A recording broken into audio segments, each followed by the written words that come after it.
Okay, so I realized that we did that kind of fast. Um, so let's do it again and go into it a little bit more detail. So I have a different loop here. I'm going to throw it in here. Now this one is a little more straight up, so I think Live's going to get it correctly. Okay, so I drop it in here for the first time. So zoom in a little bit. What I'm looking for is, first I'm going to look at that seam. Is there any extra space at the end here? There's not. That looks pretty good. Next I'm going to see if it lines up on a bar line. So we're starting it at here, bar 17. It's ending right at bar 33. So that means it's perfectly in tempo. That probably means it's guessed correctly. I can actually zoom in a little bit and I can see that we're actually a little bit off of the beat here, this little gap, but we're consistently off of the beat. So it's probably going to sound right. I could get us on the beat by just doing that. Now we're closer. If we zoom out, we'll probably be right on it. So we've probably guessed right. Let's look at the clip view and see BPM 109.74. That sounds a little fishy, but it's pretty close to 110. So let's see what our metronome test gives us. Let's turn on the metronome and hear it.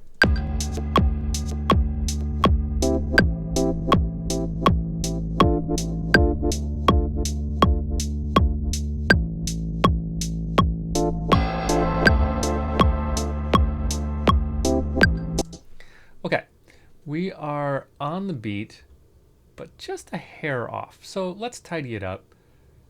And you know, in this, you might not need to.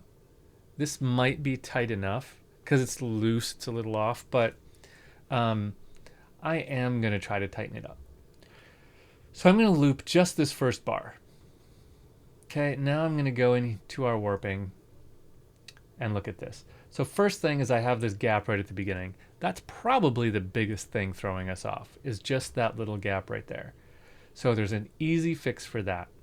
I'm going to go to this first transient, talk more about transients in a second, but basically the first attack. I'm going to make a warp marker there. Then I'm going to control click or right click. I'm going to say set 1-1 here. That's going to tell it that this is the beginning. Ignore what's before this. Okay, now I've got to get rid of this warp marker here and adjust my loop point. There we go. Now if we look up here, everything looks to be right on.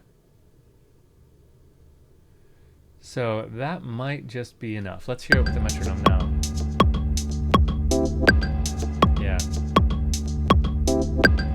So I don't really need to do anything else. If I wanted to do more, what I would do is, in this case, I would listen for those kicks and make sure that those line up on a beat. So 2, that should be right here. This one is obviously another kick because it looks the same as that one. Make sure that's right on 3. Make sure that one's right on 4. Now let's hear it. Okay, now it is dead on. So with just this segment, let's delete what comes after it. Now our BPM thinks it's 110.36. So I went a little bit the other way. I could probably tighten it up by getting these middle points dead on.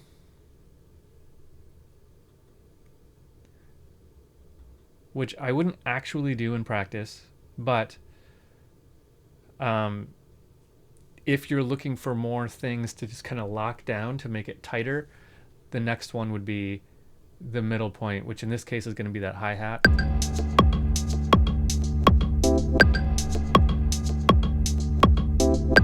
Okay, so now it's super tight. It's on there. Okay, so let's go into that word transients and talk a little bit more about what a transient is.